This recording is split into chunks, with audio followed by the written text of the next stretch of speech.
Et aujourd'hui, on a 80% de gens qui vivent en ville. Voilà. Ça, c'est une réalité, quoi. Et on est tout seul. Tout ça, ça arrive en même temps, en fait. Donc, il faut imaginer, à un moment donné, des campagnes qui font...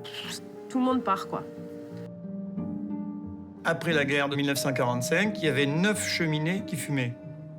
Il y en a une qui fume aujourd'hui. Et il y en a une qui fume avec une succession professionnelle. C'est mon fils.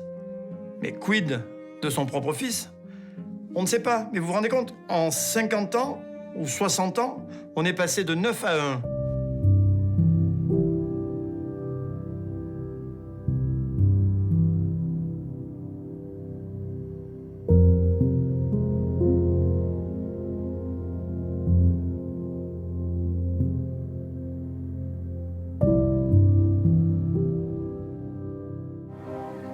Les sociétés chimiques vont commencer à proposer des fongicides. Et puis après, à partir de 1976, on a vu qu'on nous a présenté des variétés de blé qui valorisaient les fongicides. Par les coopératives, c'est les techniciens de coopératives qui nous disent ça. Et donc sur même pas 10 ans, on est passé d'une application d'un herbicide et de 100 kg d'azote à un herbicide, quelquefois un deuxième, parce qu'en mettant plus d'azote, on avait plus d'herbes, 2 fongicides, quelquefois 3, et 1 ou 2 insecticides. Donc c'est quand même, comme changement, c'est terrible. Et voilà l'agriculture française qui prend massivement le tournant des produits que l'on appelle phytosanitaires. En quelques années, des agriculteurs vont devenir malades, tant ils ont été exposés à ces produits dangereux. Des produits qui se sont disséminés partout. Et bien au-delà des pesticides, il y a surtout ce modèle agricole productiviste qui pousse à la ruine de nombreux producteurs endettés. Ruine, désespoir et parfois suicide.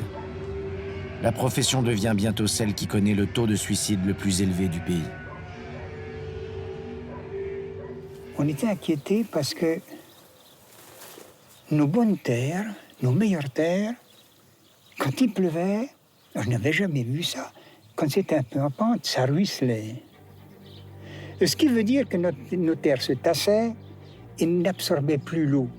C'est vrai qu'on a peut-être utilisé des choses, des techniques et des produits qui ne sont pas bons, qui empoisonnent. Ça me fait mal. Parce que l'agriculture, elle est faite pour la vie des hommes et non pas pour les empoisonner. Ça, c'est... Mais moi, vous savez, moi, quand j'entends qu'avec le glyphosate, on empoisonne, ça me fait mal. Je suis mal à l'aise. Hein. Je me sens coupable. Je me dis, mais c'est embêtant, ça, qu'on n'arrive pas à trouver ce qu'il faut pour travailler autrement. Les agriculteurs qui ont révolutionné les campagnes depuis les années 60 sont aujourd'hui à la retraite. Et ils ont de plus en plus de difficultés à trouver de la relève.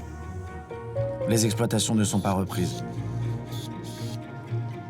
Pourtant, la nouvelle génération d'agriculteurs a une lourde responsabilité sur les épaules et de nombreux défis à relever. Aujourd'hui, on a toujours les mêmes défis. Il faut toujours nourrir la population, mais avec beaucoup moins de personnes qui travaillent. Enfin, on a beaucoup plus de machines, mais il faut toujours... Le but premier est de nourrir la population quand même. L'agriculture d'avant, c'était du gazole pas cher, de l'engrais pas cher, donc du tracteur pas cher et du fertilisant vraiment pas cher non plus. Aujourd'hui, tout est cher et en plus, on sait que ça pollue. Moi, je suis parti sur du non-travail du sol parce qu'on a des sols qui s'enrichissent et avec très peu de chimie, quoi. Donc je pense que c'est l'avenir. Il faut qu'on comprenne qu'on ne peut pas rêver maintenant à redevenir dans un environnement qui soit digne de ce nom-là et respectueux de la nature si les gens ne reviennent pas mettre les mains dans le cambouis, quoi. Il faut remettre les mains dans le cambouis, il n'y a rien à faire. Hein. On ne trouve pas de remplaçants. Hein. Pour 10 qui partent, il y en a 2 qui s'installent. Hein. Moi, j'aime bien les jeunes qui disent on va essayer de revenir à la campagne. Ils sont vachement courageux. Quand on voit le travail qu'il faut faire pour retransformer la terre, pour la rendre vivante, pour lui redonner une vie.